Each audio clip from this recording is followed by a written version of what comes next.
Muito bem, galerinha. Vamos nós, né? Nós vamos... eu preciso tirar isso aqui. Permitir a entrada de Francesca, né? Muito bem.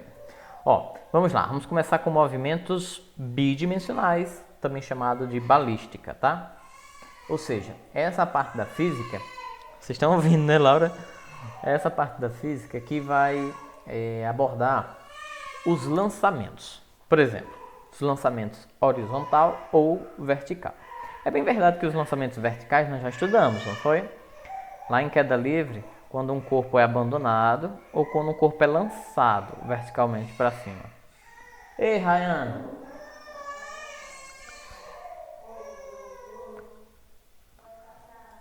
Pessoal, perdão aí.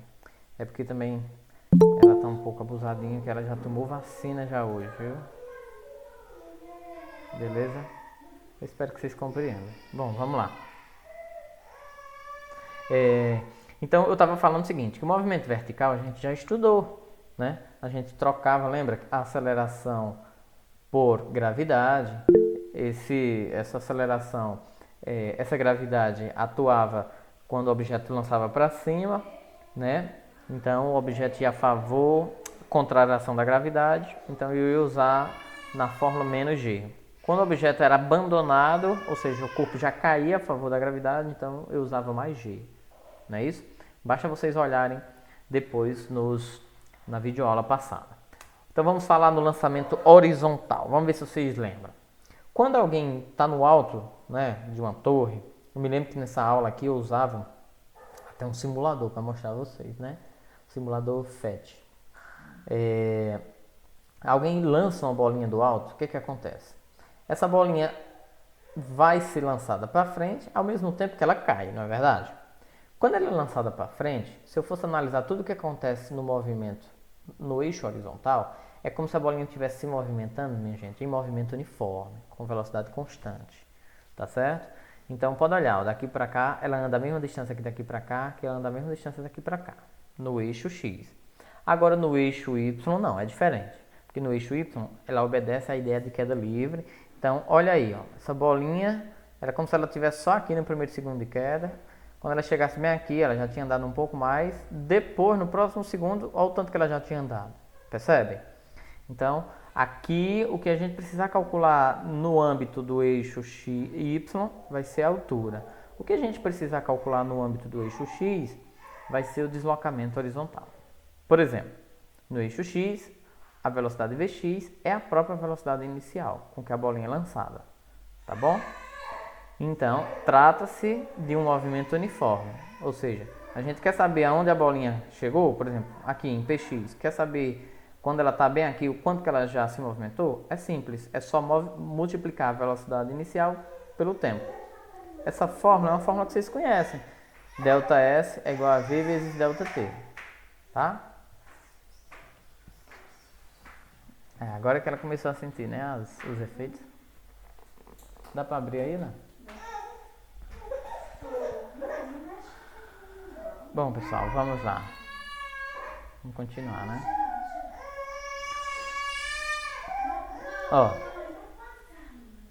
Então, se precisar calcular, né, esse deslocamento horizontal, basta multiplicar a velocidade inicial pelo tempo, tá bom? Então, vamos a um exemplo. Ainda tem aqui o exemplo que eu utilizava o simulador, né? Vamos imaginar que essa bolinha foi lançada com uma velocidade de 15 metros por segundo.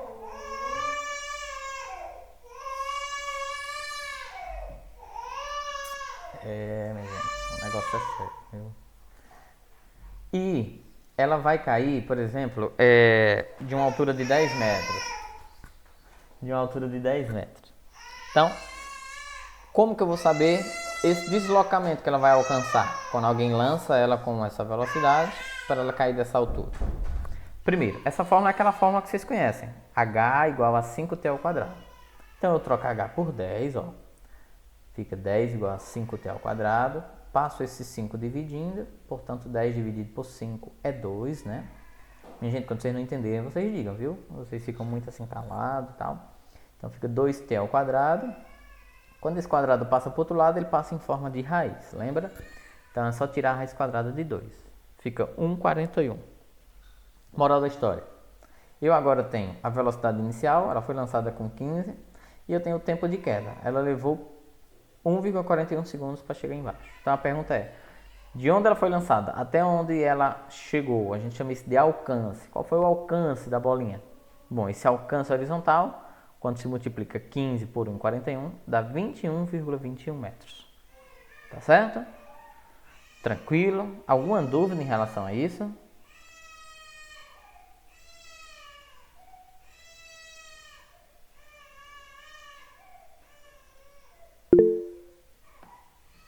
Pessoal, não consigo ver o chat, tá?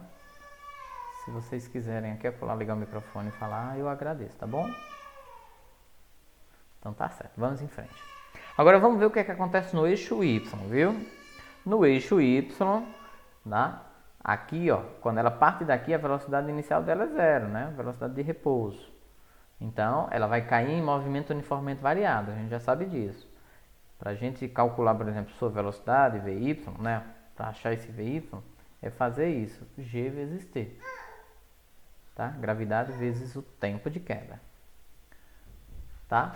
Aí, ó, deixa eu dizer o que é que eu vou fazer agora. Tá vendo esse P? Esse P, a gente estava discutindo, por exemplo, quando a bolinha chegasse aqui nesse ponto, quanto que ela tinha se deslocado e o quanto que ela tinha caído, né? Então, nesse ponto PY, se eu quiser calcular a sua altura, pode olhar, essa fórmula é aquela fórmula que vocês conhecem, gt ao quadrado sobre 2. Mas quem é g? 10, né? Então, para calcular aquele PY, é 5t ao quadrado, tá? Então, vamos lembrar que Vx, eu disse agora há pouco, que é a própria velocidade inicial, e Vy é g vezes t, né? Portanto, se nesse ponto eu quisesse saber a velocidade com que a bolinha vinha, eu tenho que lembrar, né, pessoal? Essa velocidade, ó, é um vetor inclinado. Esse vetor inclinado é a hipotenusa desse triângulo, ou seja, desse cateto com esse. Quem é esse cateto? Vx. Quem é esse cateto? Vy. Então, seria hipotenusa ao quadrado igual a cateto ao quadrado mais cateto ao quadrado. Tá? Então, voltando, tá aqui, ó. V ao quadrado, porque o slide já pegou o quadrado daqui e jogou para o lado de lá. Então, ele vem em forma de raiz, tá? Mas se você quiser tirar essa raiz aqui e deixar o quadrado aqui, pode, sem nenhum problema. É igual a Vx ao quadrado mais Vy ao quadrado, que são os catetos que eu falei para vocês, né? Quem é Vx? V0. E quem é Vy? Gt. Então essa fórmula ainda pode ficar assim, ó.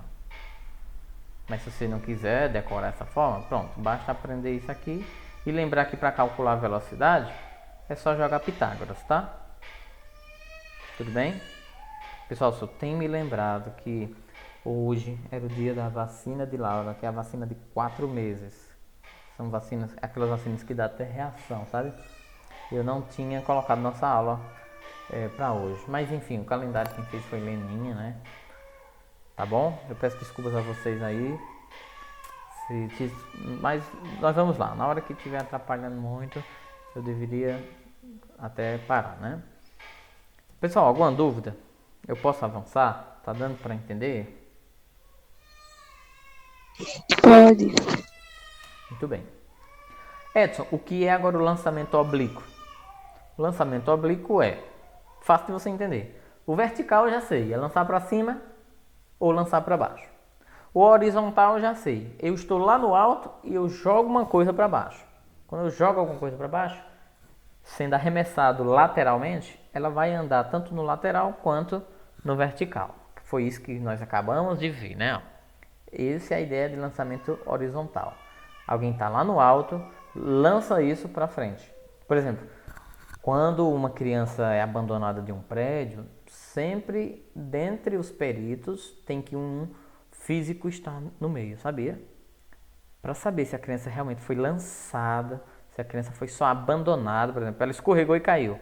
Eles sabem logo se a criança escorregou e caiu, se realmente foi ela sozinha, ou no caso, não sei se vocês lembram porque vocês são muito jovens, mas existe uma menina, um caso Isabela Nardoni, que ela foi arremessada pelos padrastos, né? Então ela foi arremessada. Aí é fácil de perceber, porque a criança vai cair, né, distante do prédio, tá vendo? Então ela cai de uma altura e ainda cai a uma certa distância, tá bom? Isso é o que se chama lançamento horizontal. Aí lançamento oblíquo, pessoal, é fácil demais de entender. É aquele que alguém vai lançar algo para cima e esse objeto vai voltar ao chão. Como se fosse um arco de parábola. Como se fosse um jogador que vai bater uma falta, né? Tá? É um foguete desses nossos, né? Que não vai ao espaço, lógico, desses de garrafa PET. Ele é lançado e cai a uma certa distância, né? Lá nas Olimpíadas. Então tá aí, ó. Lembrar que no lançamento oblíquo, esse alcance aqui, ó, né, eu já tinha falado para vocês, esse alcance aqui é mais ou menos o dobro do lançamento horizontal, porque o lançamento horizontal era como se começasse só daqui, né, ó. Tá bom? Coisas importantes aqui, ó, o tempo de voo, né, é 2 vezes o tempo de queda. Se o objeto daqui para cá leva um tempo para cair, é o mesmo que ele levou para subir até aqui. Então, o tempo de voo da bolinha é 2 vezes o tempo de queda. A bolinha, o que eu analisar a bolinha no eixo horizontal, de novo, obedece a um movimento uniforme. O que eu analisar a bolinha no eixo vertical, obedece a um movimento uniformemente variado. O grande segredo disso está nesse ângulo, né? Então, eu não sei se vocês lembram, né? Mas há um bom tempo atrás, em algumas aulas, quando a gente falava de vetores, para calcular, por exemplo, o vetor Vx, porque, por exemplo, velocidade inicial tá aqui, a bolinha vai ser lançada para cá. Para cá eu tenho o vetor V0y e para cá eu tenho o vetor V0x, que inclusive está faltando aqui, né? Mas aqui seria o V0x. Então, como é que eu calculo o Vx? É a velocidade inicial vezes o cosseno do ângulo. A dica que eu dava na época era a seguinte, eu vou ampliar aqui para vocês verem. Para calcular esse cara está colado ao ângulo, né? Se esse vetor está colado ao ângulo, colado é cosseno. Eu dizia muito isso. Vx é velocidade inicial vezes o cosseno do ângulo. E sabe quem é Vy?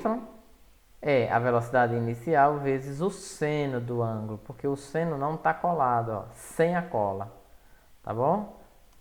Então, mas eu ainda não estava falando do eixo Y, né? Vamos falar só do eixo X. Se eu quiser calcular esse deslocamento, lembra? Calcular X é só fazer Vx vezes o t. Mas quem é Vx? Ora, Vx é a velocidade inicial vezes o cosseno, né? Olha um exemplo.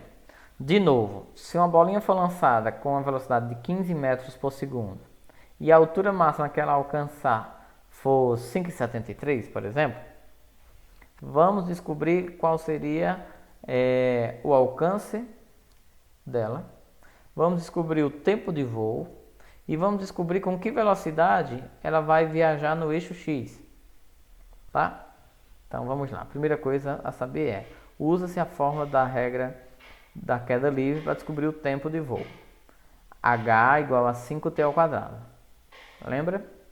Mas quem é H? Bom, diz que a bolinha vai chegar na altura máxima de 5,73. Então tá bom, tá aqui. 5,73 é igual a 5t ao quadrado. O 5 está multiplicando, vai passar para cá dividindo. 5,73 dividido por 5 dá 1,14. Tá bom? Para terminar, esse 2 passa para o lado de cá para tirar a raiz de 1,14. A raiz de 1,14 é 1,07. Tá? Lembrando que se vocês pegam uma questão como essa, vocês vão estar em casa provavelmente ainda, né? Para fazer essa prova diagnóstica. Então, você vai poder usar a calculadora, né? Bom, em casa vocês vão poder usar tanta coisa, né? Vocês sabem mais do que a gente. Aí, veja bem. A raiz quadrada de 1,14 deu 1,07 segundos. Sabe o que isso quer dizer, pessoal? Que para a bolinha sair daqui e chegar até o topo, que é a altura máxima, leva 1,07. Mas a bolinha vai parar aqui? Não, né? No lançamento oblíquo, ela continua até aqui. No início da explicação do lançamento oblíquo, eu chamo isso de voo, né? O tempo de voo, que é o dobro do tempo de queda ou do tempo de subida. Lembrando que o tempo de subida é igual ao tempo de descida. Moral da história, todo o tempo aqui vai dar quanto? 2,14 segundos, que é o dobro disso daqui. Tá certo, pessoal? Alguma dúvida? Ou tá tranquilo até então? Tá tranquilo, né? Muito bem. Como eu tenho a velocidade inicial, né? E esse ângulo aqui, a questão vai nos dizer, por exemplo, se é 45 graus. Então, eu vou partir para descobrir a velocidade Vx. É a velocidade inicial vezes o cosseno do ângulo. Quanto é Vx? Aliás, quanto é a velocidade inicial? 15, né? Então vai ficar 15 vezes. Quanto é o cosseno de 45? Isso aqui também é uma informação que vai ser dado para vocês.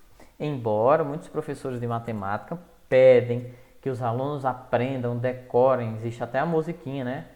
Eu me lembro que ainda coloquei no grupo de vocês, né, a pedido de Murilo e tal, para os ângulos mais comuns e importantes, que é o de 30, 45 e de 60, tá bom? Vocês vão ver, os professores de matemática vão pedir isso de vocês, para vocês aprenderem a tabelinha do seno, cosseno e tangente desses três ângulos, 30, 45 e 60, tá? Então, cosseno de 45 é raiz de 2 sobre 2. Se você pegar isso aqui e multiplicar por 15, vai dar 10,6. Ei, Edson, mas eu nem sei como é que faz isso. Muito fácil, minha gente. Quanto é a raiz de 2? 1,41. Multiplicado por 15, sei lá, dá um valor lá. E dividido por 2, vai dar 10,6 metros por segundo. Tá bom? Vocês podem também pegar a raiz de 2, que é 1,41, dividido por 2. Dá 0,7. Se você multiplicar por 15, você vai achar o mesmo resultado, tá? Aí, finalmente, a última pergunta é, para a gente descobrir o quanto que essa bolinha chegou aqui, quanto que essa bolinha alcançou esse deslocamento horizontal, como é que eu faço? Tá aqui, ó. X é igual a Vx, né, vezes o tempo de voo. Porque a bolinha sair daqui até aqui leva o tempo todinho, né? De subida e de descida. Então, quanto é Vx? Acabei de descobrir. 10,6. Vezes quanto é o tempo de voo? 2,14. Tá bom? Multiplicando esses dois dados, vai dar 22,6. Então, a bolinha tinha alcançado, né, uma distância de 22, não é nem 6, é 22,7. Essa é uma boa hora de você fazer uma pergunta. Ou deu para entender tudo que eu expliquei, pessoal? Digam aí, sejam bem sinceros.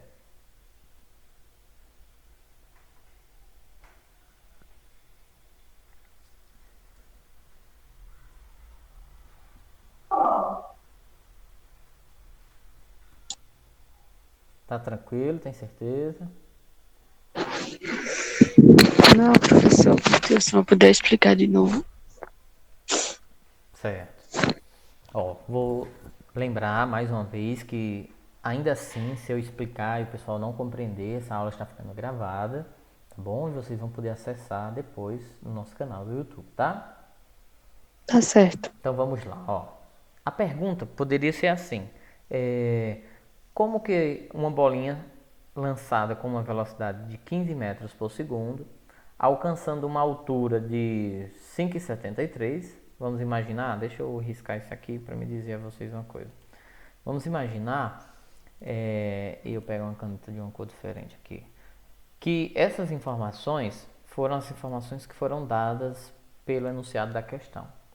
Uma bolinha lançada com uma velocidade inicial de 15 vai atingir uma altura máxima de 5,73. Considere que a angulação, ou seja, o ângulo de tiro, como é chamado de balística, né? O ângulo de tiro que alguém disparou foi de 45 graus. Então esse ângulo é de 45 graus. Pronto, faltava dizer isso na questão para vocês. Então ele pergunta assim, poxa, qual vai ser o alcance? Essa bola ela vai subir, mas essa bola vai cair. Vai cair aonde? Ou seja, essa bolinha vai ter um alcance de quanto?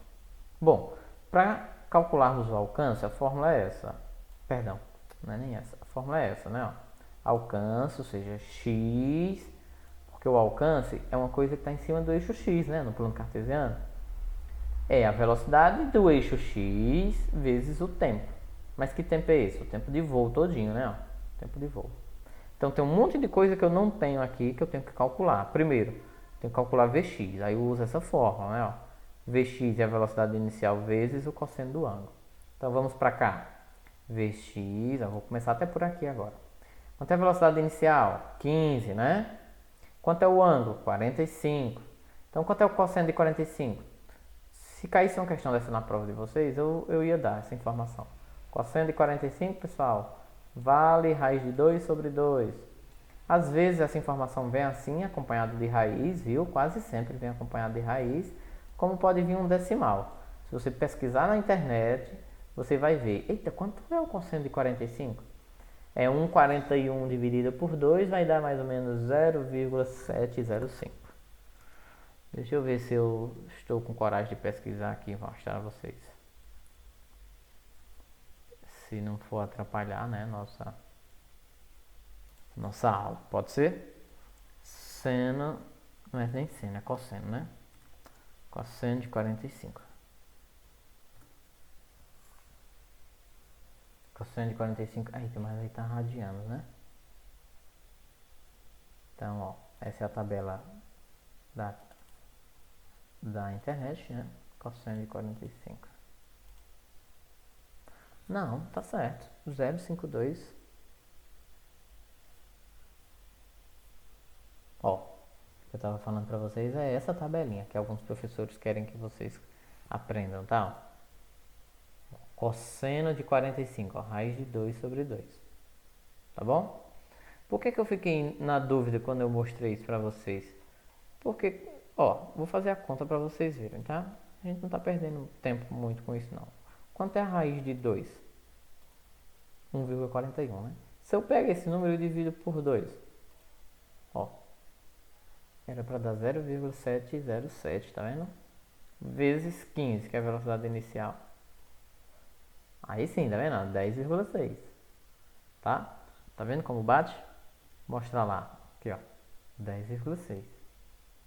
Tá bom? Cosseno de 45, raiz de 2 sobre 2. Quando você pega isso aqui e multiplica por 15, vai dar a velocidade com que a bolinha vai se locomover aqui no eixo X. Essa velocidade não é a mesma aqui no eixo Y, porque vocês sabem que no eixo Y acontece o contrário. Ela parte com uma velocidade muito grande, aí vai diminuindo, sua velocidade vai diminuindo, vai diminuindo, vai diminuindo, até parar, ó. Até parar. Tá? Bom, então, se eu tenho a velocidade x, para calcular o alcance, só está faltando o tempo, né? Ah, mas o tempo eu posso achar pela forma da altura, né? Ó. A altura é igual a 5t ao quadrado, né? Altura de queda, lembra? A altura é igual a 5t ao quadrado. A questão me diz qual foi a altura que a bolinha alcançou? Me disse, né? É 5,73. Então tá aqui. 5,73 igual a 5t ao quadrado. Então esse 5 vai passar para cá dividindo. 5,73 dividido por 5 vai dar 1,14. Tá bom? E finalmente esse 2 vai passar para cá, tirando a raiz quadrada de 1,14. O pessoal acha estranho. Como é que a raiz quadrada de 1,14 é 1,07, né? A calculadora já está aberta, vamos aproveitar. Raiz quadrada de 1,14. Ó, 1,067. Então isso arredonda para 1,07. Tá vendo? Então tá aqui, 1,07. Só, pessoal, que esse é o tempo que a bolinha leva para chegar só até aqui, ó. A bolinha ainda não vai cair, né? Ela não vai ficar aqui. Ela vai cair. Então o tempo de queda é igual ao tempo de subida. Então basta pegar esse valor e multiplicar por 2.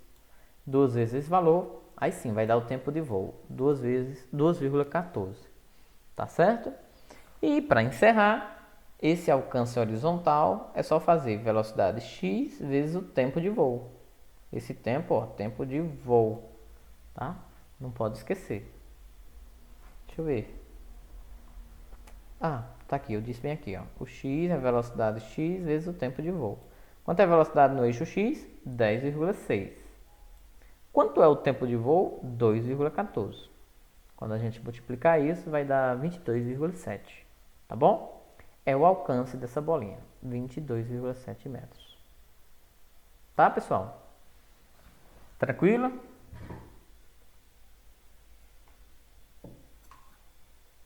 Ei, tio Ed. Diga lá.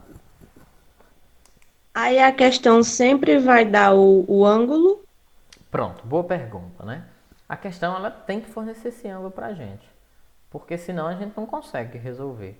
Porque, ó, aqui foi para achar Vx, né? Se em algum momento ele não tivesse dado a altura e quisesse saber a altura, era possível? Era. Mas aí, para achar a altura não tem nada a ver com x, né? A altura tem a ver com y.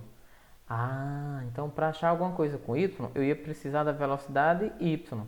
Aí da forma para calcular a velocidade y, não tem jeito, ó. É a velocidade inicial vezes o seno, tá vendo? Ó? Todas essas fórmulas aqui de lançamento oblíquo precisa, né, do ângulo. É o ângulo de tiro que chama, né? Então não tem jeito, né? Tu tem que ter esse ângulozinho aqui, seja 30, seja 45, seja 60. Eu me lembro que quando eu expliquei para vocês, ó, eu abri o FET, né?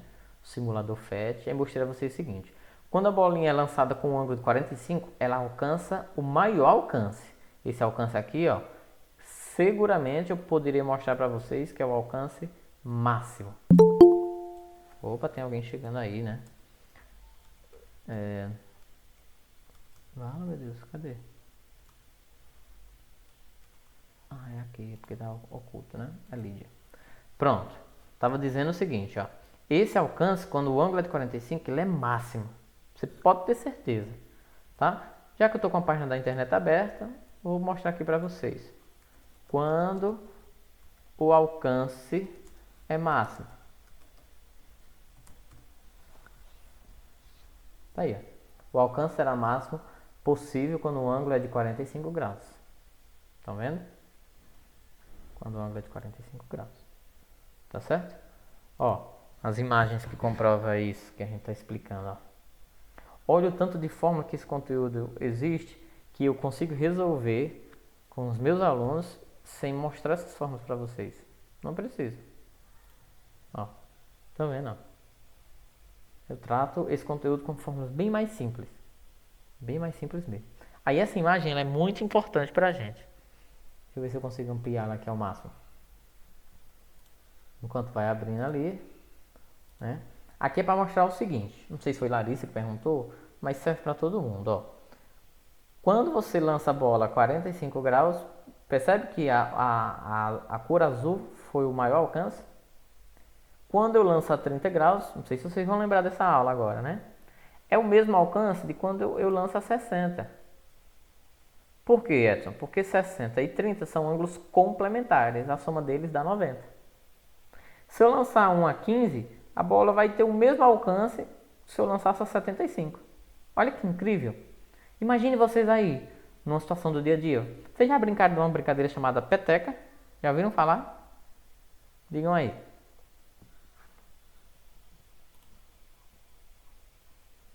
Pronto, tá aqui. Com certeza. Já brincaram? Então, o que acontece? Deixa eu salvar essa imagem. Ela é importante para nós.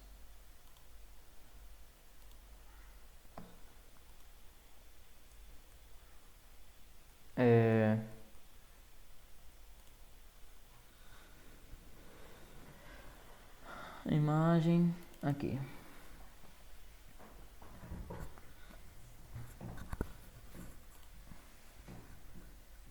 Já são que horas, minha gente? 10h30, né? Ó, pronto. O que acontece?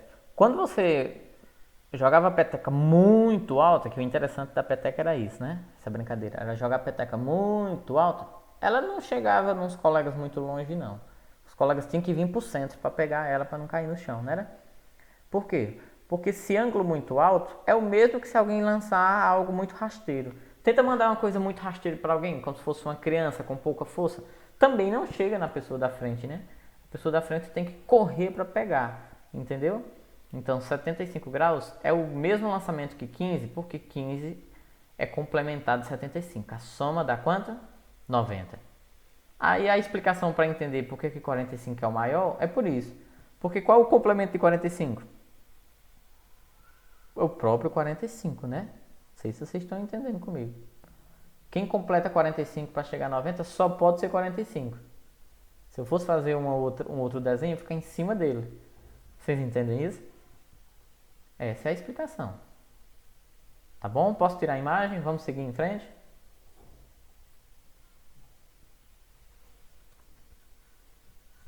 Diga aí, minha gente, pra gente avançar. Pode já tirar, tio. Foi muito bem.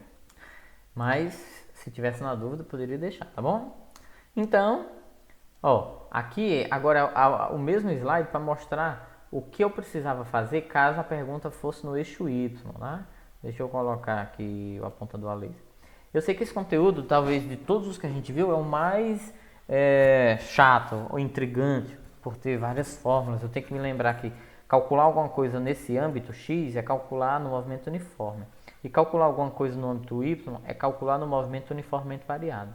Isso sem falar que tem gente que ainda possa ter dificuldade no movimento uniforme e no movimento uniformemente variado, não é verdade? Tá? Então, eu vou dizer a vocês o seguinte: seguramente, para poder a gente conseguir avançar, nós não vamos ter questões que peça para vocês calcularem a respeito de VY, tá bom? Para vocês não terem que se preocupar com mais fórmulas do que as que vocês já viram, tá? Vocês sabendo calcular alguma coisa nesse sentido, de alcance horizontal, aqui já dá para vocês avançarem muito bem em coisas futuras que vocês vão ver, tá bom? Mas rapaz, eu tenho que saber alguma coisa no eixo Y, né? No eixo do Y, se vocês souberem sobre queda livre, vocês já vão desenrolar muito bem.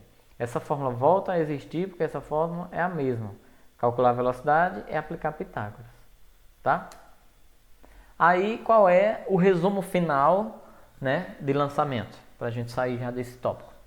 O intervalo de subida, do tempo de subida, sempre é igual ao intervalo de descida, até o nível do lançamento. Eu falei isso várias vezes já hoje. No ponto de altura máxima, ou seja, quando o y é máximo, o módulo da componente vertical, que é o VY, é sempre zero. Por quê? Porque naquele ponto a bolinha não está subindo mais. VY é o componente da vertical, né, da velocidade. Enquanto que naquele ponto Vx é quem? É a velocidade inicial vezes o cosseno do ângulo. Isso vocês também já sabem. Outra, quanto maior o ângulo de lançamento, maior será a altura alcançada pelo móvel. Acabei de falar no exemplo da peteca. O alcance é máximo quando? Quando o ângulo é de 45 graus. Para a galera que faz os foguetes, né, de garrafa PET, a gente faz uma base de cano em que essa base tem que estar 45 graus, para a gente já garantir o alcance máximo do foguete. Tá? 5. O mesmo alcance pode ser obtido com a mesma velocidade inicial e diferentes ângulos de lançamento. Foi o que eu falei, os ângulos são encontrados quando os alcances são os mesmos quando os ângulos são complementares, né? Tá bom? Tá aqui um exemplo para a gente fazer, tá? Só que eu não vou fazer ele porque... Aliás, eu deveria fazer, né?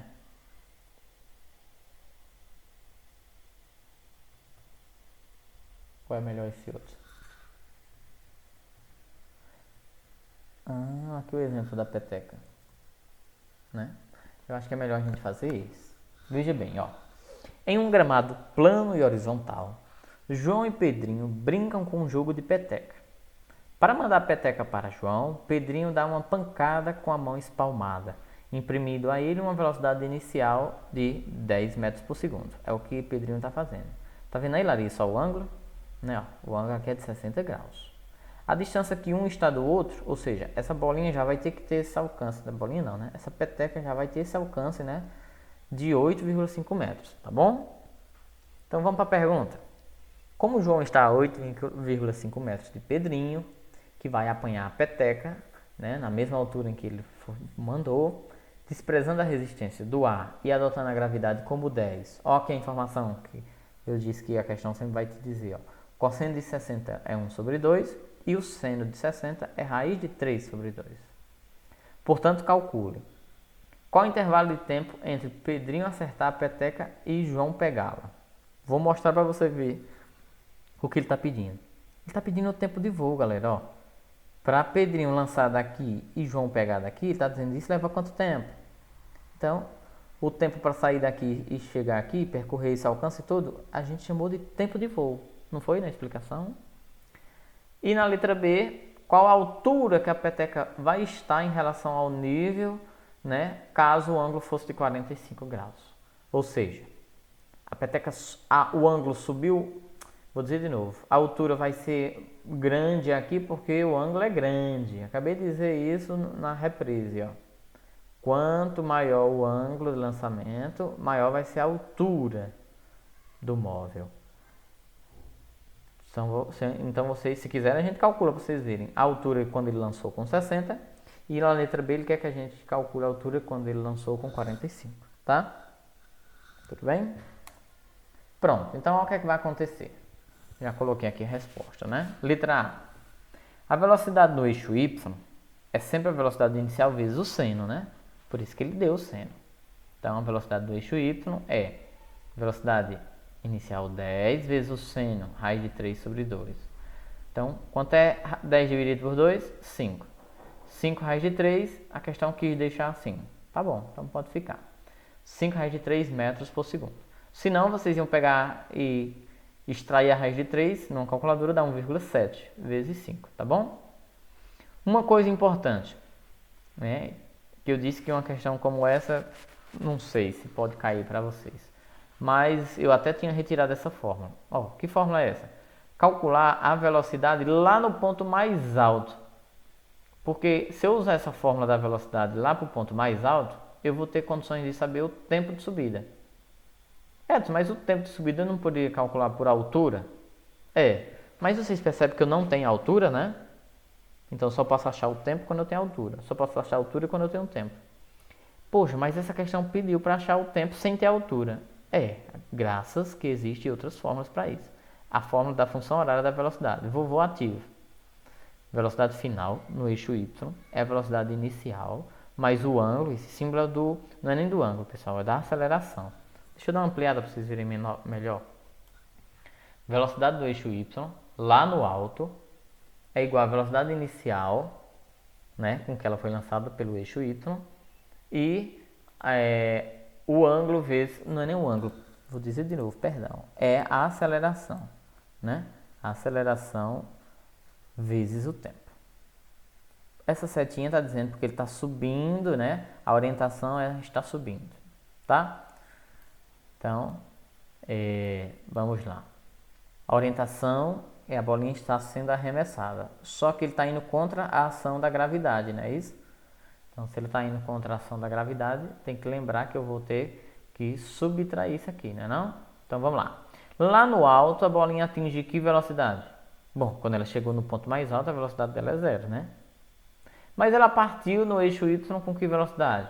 Acabei de fazer nesse primeiro cálculo.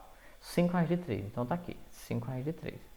Lembrando que se você quiser tirar essa raiz, você pode tirar, tá? Menos. O que é isso aqui agora? Preste bem atenção. É a aceleração vezes o tempo para subir, né? Então essa aceleração é a da gravidade, então menos 10, né? O mousezinho fica sumindo, né? Depois de algum tempo. Então, ó, menos 10. TS, tempo de subida. Aí aqui é matemática básica. Como é que a gente faz, Edson? Vou passar menos 10 TS, que está... Volta, mouse. Então, vou ter que deixar assim, pessoal. Ó. Menos 10 TS para o primeiro membro, ele vem positivo. Igual a 5 raiz de 3.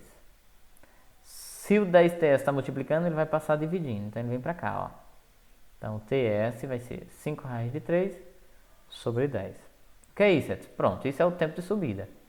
Vamos simplificar. 5 dividido por 10 dá 2. Mas o 2 fica onde? Fica onde fica o 10. Se o 10 está embaixo, o 2 fica embaixo. Tá bom? Então, o tempo de subida é raiz de 3 sobre 2. Mas você lembra que a pergunta era o tempo que sai da mão de Pedrinho para chegar na de João é o tempo de voo todinho. Essa resposta já responde. O que é que vocês acham? Só para me ver se vocês estão aí ainda. Diga aí, sim ou não. Pode dizer sem medo.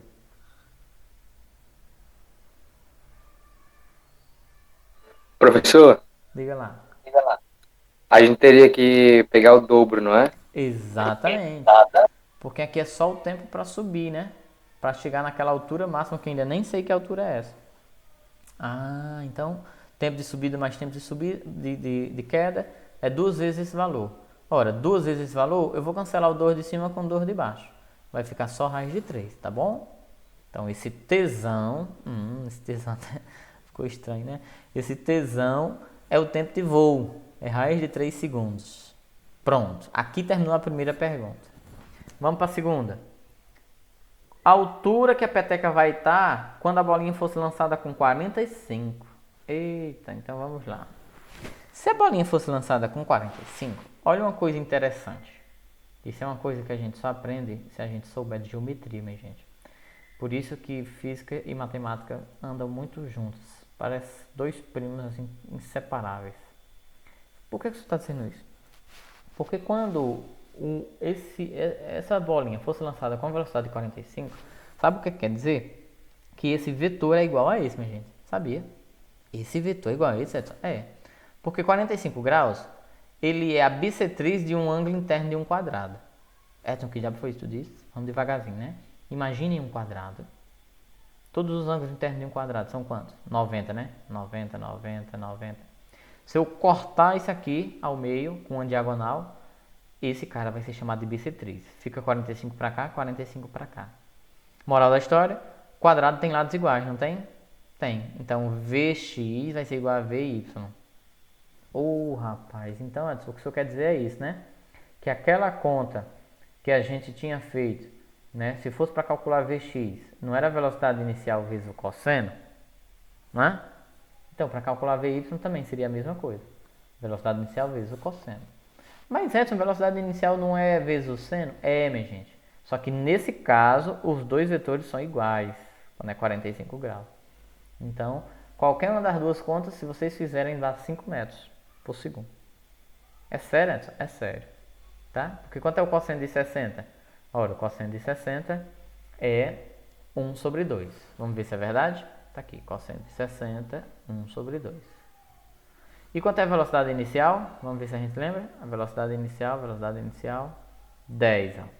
Velocidade inicial, 10, tá? Então, 10 vezes 1 sobre 2 dá 5. Edson, agora pronto. Seu objeto foi lançado com a velocidade de 5, né? Então, o que fazer para a gente descobrir essa altura máxima? Então, tá aqui. Velocidade do eixo y ao quadrado é igual a velocidade, aquela velocidade lá, ó, do eixo y quando está lá no ponto máximo, né? Mais 2 vezes a aceleração, deixa eu ver se eu consigo ampliar para vocês verem melhor, vezes o ΔS. Então, Vy, quanto é Vy? 5, né? 5 ao quadrado, 25. Quanto é V0y ao quadrado? Por que aqui deu 75? Porque, minha gente, é pegando isso daqui e elevando ao quadrado, tá? Então, 5 ao quadrado, 25. Raiz de 3 ao quadrado, vai cancelar o 2 com a raiz. Vai ficar 3 vezes 25. Que dá quanto? 75. Mais 2 vezes a aceleração. Estou subindo contra a gravidade, né? Então, é menos 10. 2 vezes menos 10 vai dar menos 20. 75 vem para cá, ou então 25 vem para cá, você que escolhe. Deixa o H sozinho. Então, 25 menos 75 menos 50. Igual a menos 20. H. Então, menos 20 vai passar dividindo. Menos 50 dividido por menos 20 vai dar 2,5 metros de altura. Então, tá vendo? A bolinha, a peteca, se fosse lançado com um ângulo de 45, ela ia chegar a uma altura de 2,5. Nós não calculamos qual a altura quando o ângulo era de 60, mas com certeza ia ser maior que 2,5. Tá certo, pessoal? Esse exemplo foi interessante, né? Mas aí é bom que vocês pratiquem, tá? Lá na sala nossa virtual do Classroom, eu coloquei esses outros exemplos, esse slide aí para vocês baixarem, estudar de novo. Coloquei esse outro exemplo. Tá lá resolvidozinho para vocês. Vocês vão visualizar, vão ver. Eu não entendi porque que aqui é um mais. Tá. Bom, de tarde é o momento de vocês tirar essa dúvida comigo. Tá certo? Vou retirar nosso slide. Nós terminamos o movimento uniforme. Tá? Aí a minha pergunta a vocês é a seguinte. Seria bom 5 minutinhos, né? Pra gente ir ao banheiro, tomar água. E aí a gente volta para ver o último assunto, que é movimento circular uniforme. O que é que vocês acham? Pode ser? 5 minutinhos? A gente vai ao banheiro, toma uma água, um café, come um pão, um pedaço de queijo, uma tapioca, o que tiver.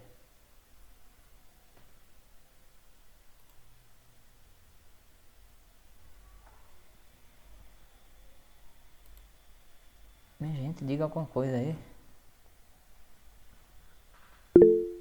Sim, pode ser. Show, Nicole. Muito bem.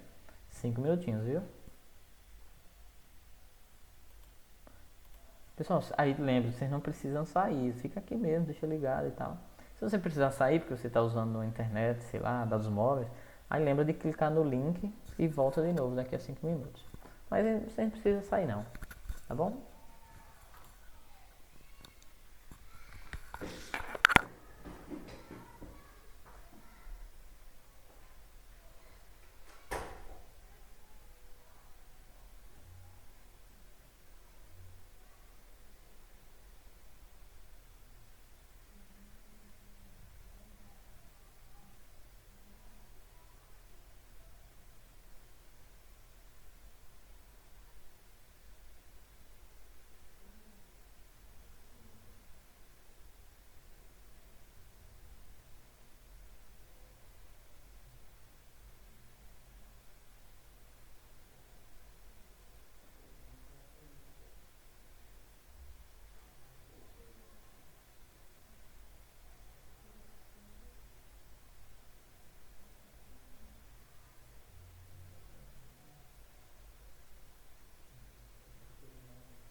Muito bem, galera, estou de volta.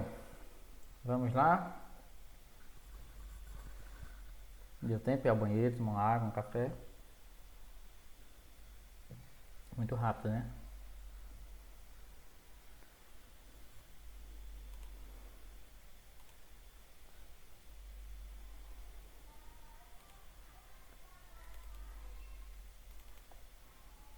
Vocês ainda estão conseguindo ver nossos slides aqui ou não? Eu parei a transmissão. Não, professor, tá vendo normal. Tá, de boa, né? Foi boa.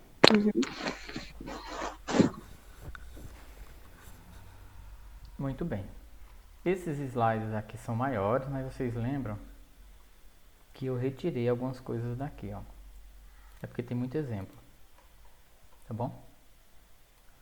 Vamos lá, vamos ver o que, é que a gente lembra de movimento circular uniforme. Eu quero lembrar vocês que mesmo o aluno não compreendendo, não estando hoje aqui, Edson, eu assisti a aula de revisão, mas foi muito rápida. Ainda assim tem esses mesmos conteúdos de uma forma mais explicada, com mais tempo de exposição, né, numa playlist nossa só de física do primeiro ano, tá bom? Mas vocês vão ver que a nossa prova diagnóstica não vai estar nada diferente ou distante disso que a gente está falando aqui, tá? Vai ser bem tranquilo, porque o objetivo não é mostrar o que vocês não sabem, o que está difícil de aprender durante esse tempo, tá? É mostrar talvez algo que vocês deu para aprender. Eu acredito que alguma coisa ainda ficou, mesmo diante de algumas dificuldades, tá? O intuito não é dificultar a vida de vocês, o intuito é facilitar, tá bom? Pelo menos a minha parte. Vamos lá. Vamos falar do movimento circular, coisas que a física explica, né, ainda dentro lá da cinemática. Os movimentos circulares e uniformes, chamado de MCU, né? Então, características. Eu vou perceber que no movimento circular, ou seja, se tem círculo, tem que ter raio. E o raio do círculo é o que a gente vai chamar de trajetória, raio da trajetória, tá? Então, a raio da trajetória de um ponto material, de uma circunferência, vai ser utilizada a letra R para representar, e vai ser a distância sempre de um ponto qualquer da circunferência até o centro. Ou seja, é o velho conceito de raio que vocês conhecem. O que é um raio da bicicleta? O que é um raio de uma moto? É aquela medida, né, daquela que inclusive o raio para esses pneus de bicicleta, de moto, realmente é um instrumento, ou seja, é uma peça, né, que vai do eixo central até o aro, né? Ou seja, até o lado, né, da circunferência. Tá bom? O que é o período? Período é tempo. Inclusive, no sistema internacional usa a letra T para representar período. Então, no movimento circular uniforme, é o intervalo de tempo que dura uma volta completa. Então, por exemplo, qual o período de oscilação ou de rotação da Terra? O período de rotação da Terra é o quanto que a Terra demora para dar uma volta nela mesma. Um dia, né? São 24 horas. Qual o período de rotação, aliás, de translação da Terra em torno do Sol? Ou seja, qual o período, qual o tempo necessário para ela dar uma volta em torno do Sol agora? Um ano, né? 365 dias. Tá bom? Então o período é isso. No sistema internacional, o período vai ser dado em segundos, porque segundo é a medida de tempo, tá? Então, primeira forma importante de saber, período é o intervalo de tempo, a variação de tempo para que um evento aconteça. N quer dizer uma volta, um ciclo, tá bom? Vamos falar de um conceito novo, né? Mas que não é tão novo porque a gente já viu essa aula. O nome disso é frequência. O que é frequência? Com que frequência vocês vinham à escola por semana? Ora, por semana a gente vinha 5 dias. Para quem vinha 5 dias, né? Então, frequência é a razão entre o número de voltas, o número de acontecimentos, num certo espaço de tempo, num certo intervalo de tempo. Então, frequência é o número de voltas num certo intervalo de tempo. Eu perguntei a vocês, quantas vezes vocês vinham à escola numa semana, né? Então, seria 5. Então, a frequência era 5. 5 vezes. Aqui, frequência vai ser dada em Hertz, que é número de voltas por segundo, tá? Rotações por segundo é o mesmo que Hertz, né? Os carros, as motos têm rotações por minuto. Os nossos computadores têm rotações por segundo e muito rápida, né? Megahertz, gigahertz, na verdade. Então, uma coisa importante que eu quero mostrar para vocês é a relação que existe, né? Isso que eu já estava falando para vocês. É a relação que existe entre, né, ó, rotação por minuto é uma unidade, né, que é utilizada muito na engenharia, tá? É uma unidade de frequência e não de velocidade. Então eu quero mostrar para vocês o seguinte: para uma volta, ou seja, para n igual a 1, vocês vão ver que o ΔT vai ser igual a t. Como? Assim, ó. N, que é a fórmula de frequência, né? Frequência igual a n sobre ΔT. Se n for 1, ΔT vai ser o período, né? Para que uma coisa aconteça. Moral da história: sabe o que é isso aqui? Frequência é o inverso do período. Como o Edson, isso, dizemos que frequência é o inverso do período e vice-versa, tá? Só para vocês lembrar como isso é verdade. Olhem bem para essa fórmula. Olhem bem, que é a fórmula de frequência. Agora, olhem bem para essa. Alguém consegue me dizer se alguma coisa é parecida com a outra? Vou fazer de novo a passagem, tá? Enquanto vocês olham.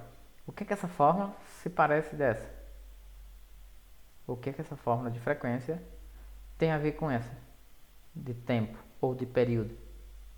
Percebe que uma é o inverso da outra? Aqui é n sobre ΔT. Aqui é ΔT sobre n. Vocês estão acompanhando? Estão compreendendo, pessoal? Ou não?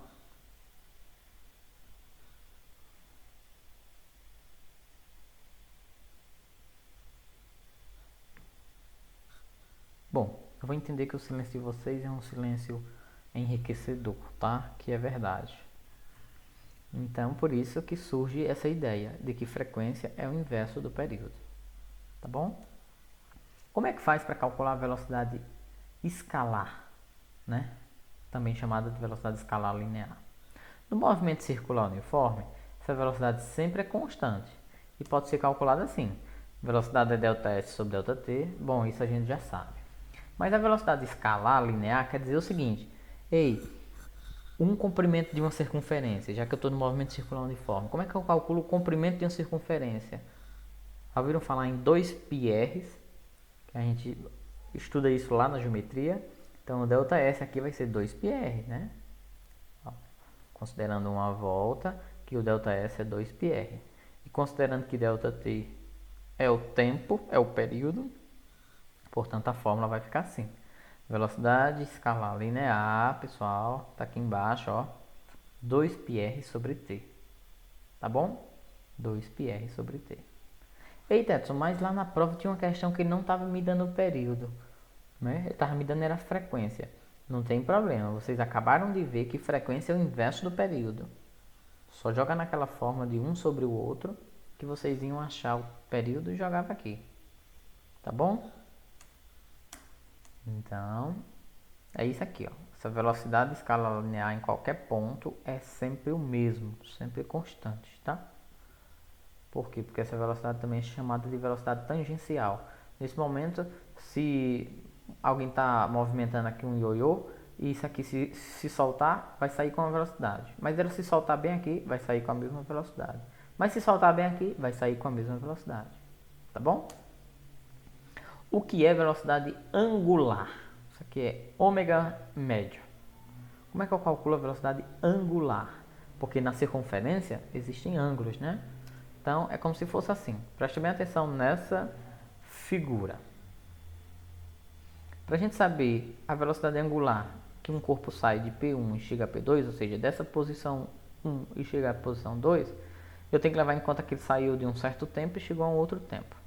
Então, se eu quisesse calcular, né, o seu percurso linear, seria calcular esse ΔS aqui, ó.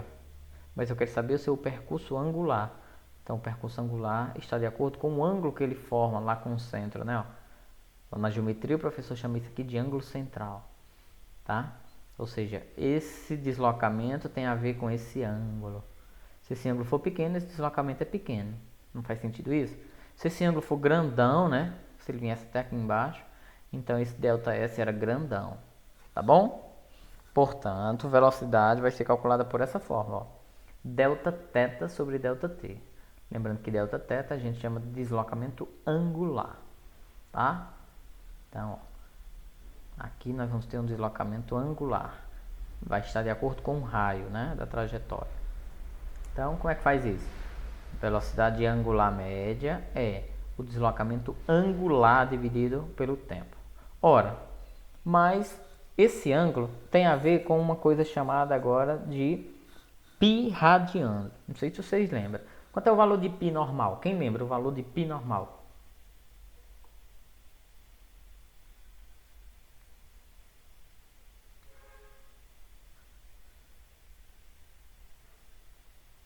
Três 3,14. Isso, perfeitamente. Então, o π radiando, que é um π que tem a ver com a circunferência, vai valer 180 graus. Por que isso? Vamos entender. Numa circunferência que tem 360 graus, vai valer 2π radiano. Vai valer 2 vezes 180. Para um só período. Como assim, Edson? Ou seja, para uma pessoa dar uma volta completa numa circunferência, é como se ela tivesse andado 360 graus, né? Então, quando ela acabou de fazer isso, ela teve um período, teve uma volta percorrida. Então, a fórmula agora é bem mais simples. Velocidade angular é o deslocamento angular sobre o período. Ou seja, o deslocamento angular é 2 vezes o π radiano. Cada π vale 180, né? Então, 2 vezes 180, 360. Dividido pelo tesão, que é o período, para que isso aconteça. Tá certo? Vocês lembram disso aqui, que frequência é o inverso do período? Isso implica dizer que, não sei se vocês conseguem enxergar, mas aqui tem 1 sobre t. 1 sobre t. Porque o 1 não precisa aparecer, né? Então, se eu quiser tirar 1 sobre t daqui, eu posso trocar 1 sobre t por f.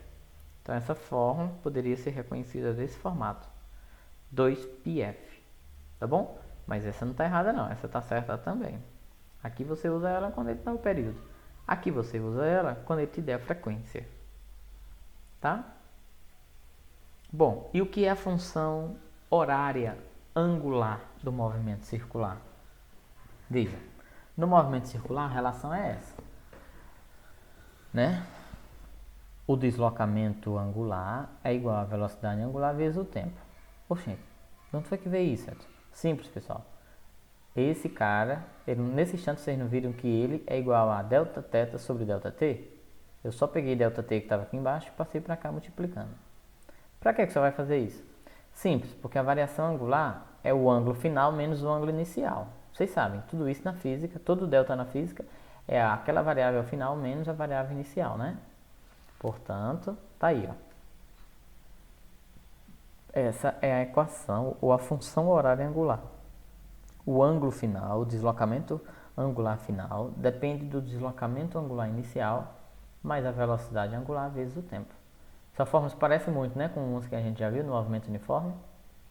Isso, parece muito com sorvete, né? Posição final é a posição inicial mais a velocidade vezes o tempo.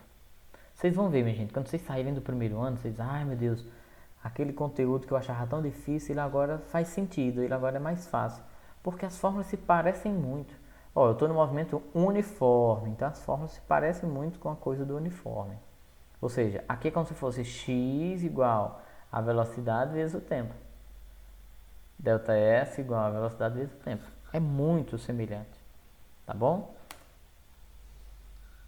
Ok? Qual a relação que existe então entre a velocidade linear e a velocidade angular? Vocês lembram que aqui era a velocidade linear? A velocidade é 2πr sobre t. Então vamos fazer o seguinte. Vocês concordam que essa forma eu posso escrever ela assim, ó? 2π sobre t vezes r? Sim ou não? Não é a mesma coisa? Porque 2π está multiplicando r, né? Então 2π sobre t está multiplicando r. E vocês sabem o que foi que a gente acabou de dizer que valia 2π sobre t? Vou voltar para vocês lembrarem. Ó, quem é 2π sobre t? É a velocidade angular, né? Ah, é o ômega, né, Edson? Então vocês já sabem o que vamos fazer agora.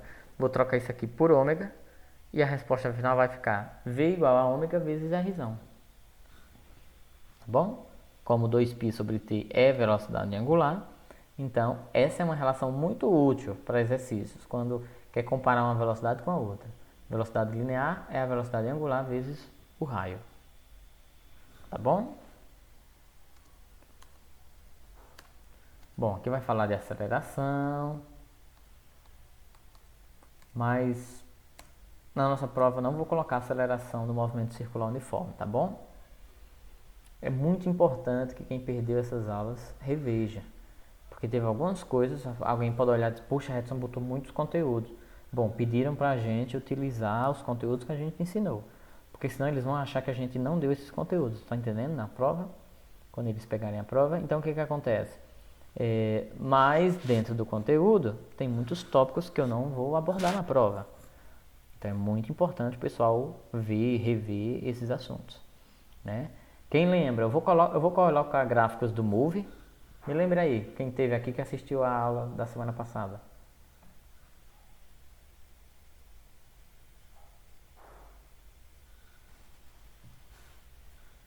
Alguém pode me confirmar isso? Se eu vou colocar gráficos do Move. Se eu vou colocar queda livre com resistência do ar.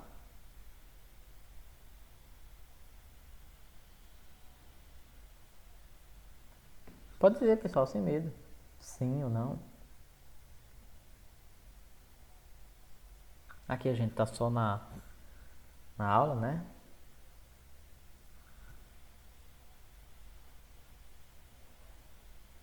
Ninguém se arrisca?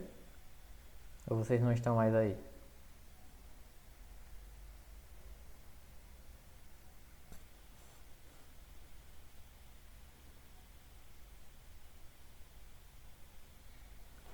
Ou estão falando pelo chat?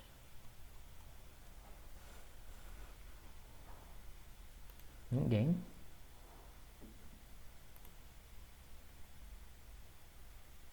Tô aqui, só não me arrisco. Ah, muito bem, Larissa.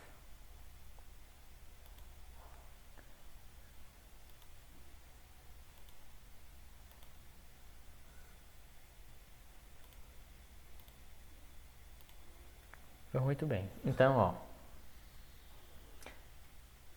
Não vai cair aceleração do MCU, do movimento circular uniforme. Se você quiser anotar para você não ter que rever os vídeos. Então, pegue aí um rascunho seu. Não vai cair gráficos do movimento uniformemente variado. Não cai queda livre com resistência do ar. Ok? Não cai.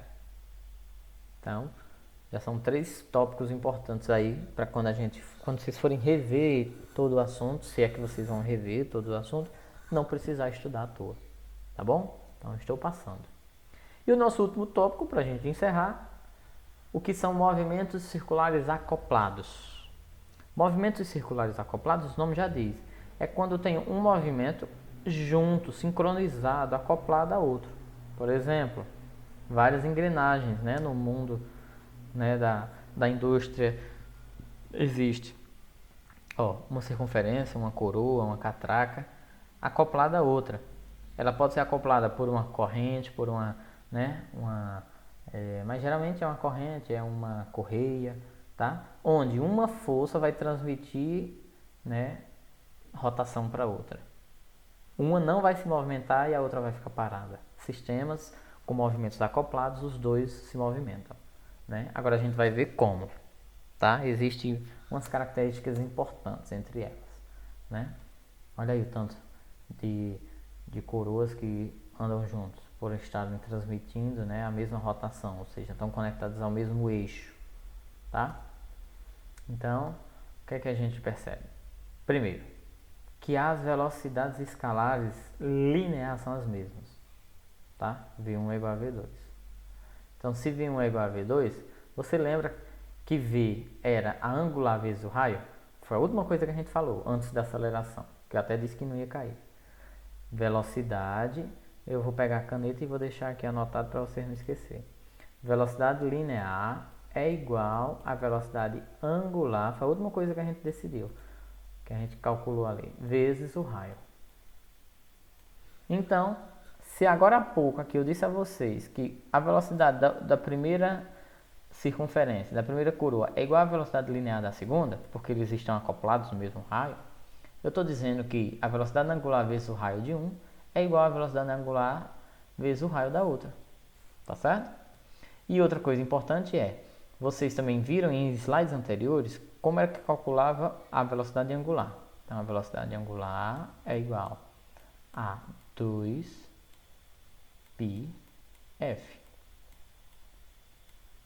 Lembrando que 2πf é a mesma coisa que, estou botando aqui do lado, 2π sobre t, tá certo? 2π sobre t. Essa fórmula é com período e essa fórmula com frequência. Então, o senhor vai trocar aqui no lugar da velocidade angular por quanto? Por 2πf, tá vendo? Vezes o raio de 1, igual a 2πf vezes o raio 2. Por que você está fazendo isso? Porque vocês vão ver que algumas coisas vão cancelar. O que é que vai cancelar? O 2π de um lado com 2π do outro. Olha o que é que sobra. Uma forma muito importante para sistemas acoplados. A frequência com que uma circunferência, uma coroa gira, multiplicado pelo seu raio, é igual a que a outra frequência gira multiplicado pelo seu raio. Deixa eu ver se essa forma está separada aqui. Pronto, tá. Ela pode ser escrita nesse formato, tá? Mas eu prefiro que vocês aprendam essa, tá? Prefiro que vocês aprendam essa. Porque o que esses produtos querem dizer? Primeiro, vamos ver se vocês lembram, eu disse isso há um tempo atrás. Vou pegar até uma cor diferente para lhe chamar a atenção. Quando duas variáveis estão multiplicando, elas variam inversamente proporcional. Então, aquela roda que tem um grande raio, ela se movimenta com pouca frequência. Lembra aí da roda de um trator? Aquela roda maior é a que gira mais? Não. A que tem maior raio é a que tem menor frequência. Agora, aquela pequenininha, um carro que tiver rodas maiores e menores, todo carro tem quase, né? Os raios das rodas traseiras são sempre maiores do que a dianteira. Então, aquele que tem um raio pequeno vai se movimentar com a maior frequência, vai dar mais giros, né? Vai dar mais giros. Então, essas duas coisas acontecem simultaneamente para compensar uma a outra. Sabe por quê? Porque eles estão juntos, eles estão acoplados. Isso é interessante demais, pessoal, no mundo assim do dia a dia da física, tá? Muito interessante. Então, aquelas bicicletas de antigamente, não sei se vocês lembram, o pneu traseiro era grandão, da frente era pequeno, era um contrário. Enfim, ou seja, um ia dar não sei quantas voltas para poder a outra é que dá uma só volta. Mas as duas tinham a mesma velocidade linear. As duas, se você olhasse para as duas, a impressão que dava é que elas estavam girando igual. Só que a de baixo estava girando não sei quantas vezes para compensar um giro da grande. Tá certo, pessoal? Deu para vocês entenderem isso? Essa questão que envolve aí os raios das engrenagens, que é inversamente proporcional à frequência delas. Esse era o último tópico que faltava para explicar movimento circular uniforme. Tá? Então, isso, do jeito que acontece com a frequência, acontece com a velocidade. A velocidade de um é proporcional ao seu raio, a velocidade da outra é proporcional ao seu raio, tá? Vamos praticar. Vou escolher aqui. Nós fizemos essa questão, não foi? Estava exatamente falando do exemplo do trator, né? E aqui já tinha mais questões, né? Lembram dessas questões que nós fizemos, né? Aqui são questões mais a cara da nossa prova. Por exemplo, o raio da Terra mede cerca de 6,4 vezes 10 a terceira quilômetros, ou seja, 6.400 quilômetros. Qual é a velocidade escalar média? Velocidade escalar média é a velocidade linear, né? De uma pessoa que se encontra no equador terrestre. Pronto. Se ele disse que o π é 3,14 é uma prova, né? Que a velocidade é linear. Porque se fosse a velocidade escalar, aliás, se fosse a velocidade angular, o π era radiano, né? 180. Então, tá aí, ó. Velocidade é ΔS sobre ΔT, ou seja, 2, aqui era para ser um π, tá? 2πr sobre t. Então, é 2 vezes 3,14 vezes 6.400. Dividindo por uma pessoa que está no equador terrestre, é uma pessoa que está na linha do equador, vocês sabem isso da geografia, né? É uma pessoa que está na maior largura possível, né, da circunferência da Terra. Uma pessoa que está no equador, né, ela está numa largura próximo de um dos trópicos, né? Que aí eu não vou entrar nesse detalhe com vocês aí. Você ali próximo do trópico, seja de Câncer ou de Capricórnio, você vê que aquela circunferência que lhe dá, né, em volta da Terra, ela é menor de quem está na linha do Equador. Então, por isso que a questão disse isso. Então, na linha do Equador, eu tenho a circunferência maior, ou seja, aquela realmente que o raio da Terra deve ser usado 6.400. Tá bom? Então, aqui em cima é fácil, é só multiplicar.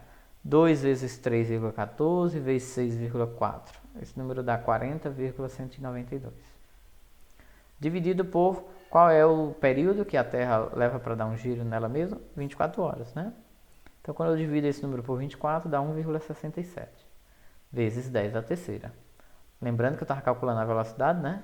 Então, aqui é a velocidade da Terra em km por hora, tá? Para uma pessoa que está, por exemplo, na linha do Equador. Tudo bem, pessoal? 1,67 vezes 10 à terceira. Seria 1.670, né? Km por hora. Vamos ao segundo exemplo? 2 patinadores A e B estão alinhados em direção radial, ou seja, voltado ao centro, né? Direção que passa pelo centro das circunferências. Descrevem trajetórias circulares de raio 9 e de raio 10. Então, o de 9 é o do A e o do B é 10. Faltou um Bzinho aqui. Sabendo que completam uma volta simultaneamente em 20 segundos, ou seja, o período é o mesmo para eles. Então, determine a velocidade escalar média de B.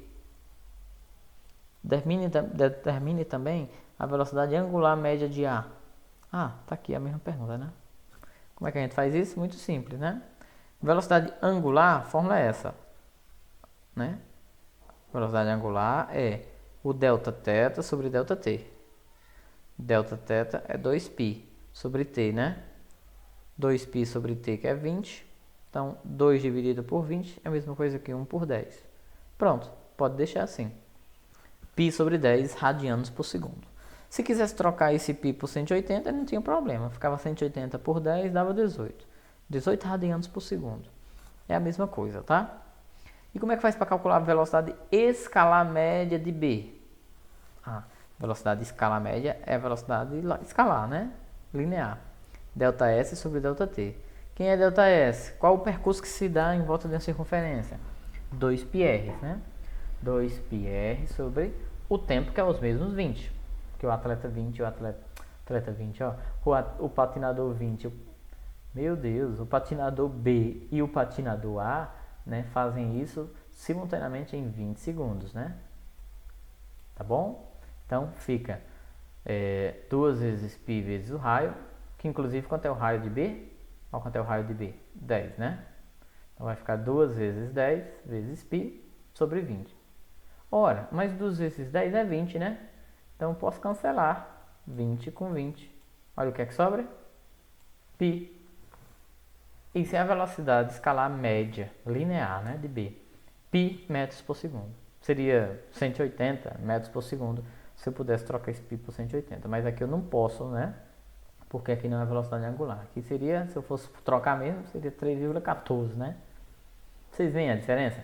Quando é que eu uso π 180 e quando é que eu uso π 3,14? Quando for linear, 3,14. Quando for angular, 180 graus. Tá certo, pessoal? Tudo bem? São 11h26, está dentro do nosso prazo, né? Eu quero saber de vocês, tá? Quero agradecer a vocês pela paciência, pela atenção, né? Como eu falei para vocês, né? Quais os tópicos principais que vão cair do que a gente estudou na semana passada e nessa, tá? Movimento uniformemente variado sem os gráficos,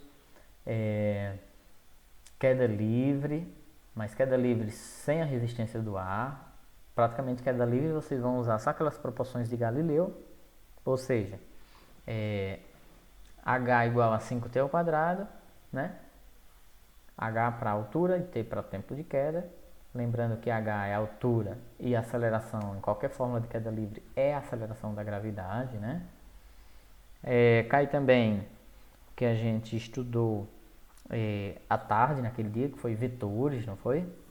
Tá, aquele conteúdo de vetores é muito importante. Quem não lembra, é bom dar uma reprisada, tá certo? E hoje a gente viu os movimentos bidimensionais, também chamados de balística, de lançamentos horizontal, né, e oblíquo. Lembrando que aqui agora no movimento circular a gente não contemplou a aceleração, tá certo? Então vai ser só velocidade linear, velocidade angular e movimentos acoplados. Ei, Edson, e quanto às leis de Newton? As leis de Newton foi o assunto mais recente que a gente estudou, há 1 semana, 2 semanas atrás. Que é, qual a primeira lei de Newton? Quem ainda lembra? A gente encerra já, tá, pessoal? Quem lembra ainda sobre a primeira lei de Newton? E o que é que ela diz? Diga aí, Larissa, de novo. Inércia, né? E o que é que inércia quer dizer? Isso mesmo, Kelly, é inércia, a primeira lei de Newton. Vocês lembram o que é que inércia quer dizer?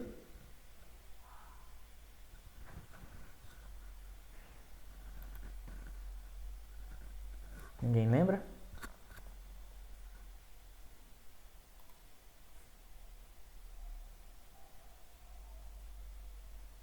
Certo, então ó, vamos reprisar. Inércia, preste bem atenção, é a capacidade que um corpo tem de permanecer em repouso, quando inicialmente ele estava em repouso, ou de permanecer em movimento, quando ele iniciou seu movimento. Lembra do experimento de Galileu para explicar? Uma bolinha parada sobre a mesa, a tendência dela era permanecer parada.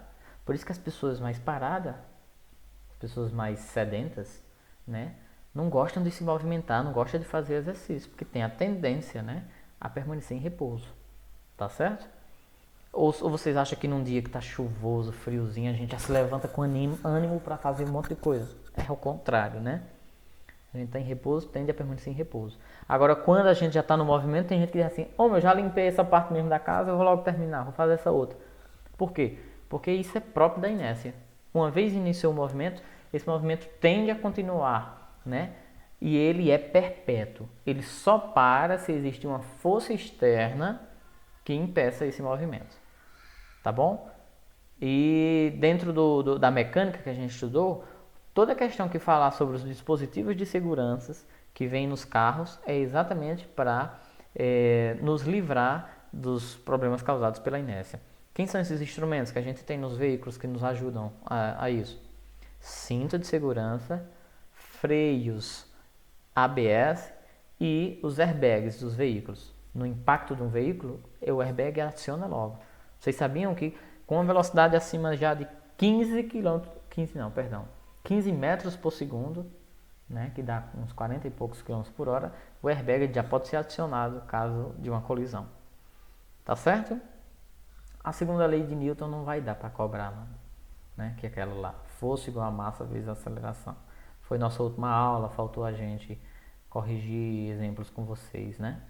Mas até a primeira lei eu acho que dá, que é só teoria. Tá certo, pessoal?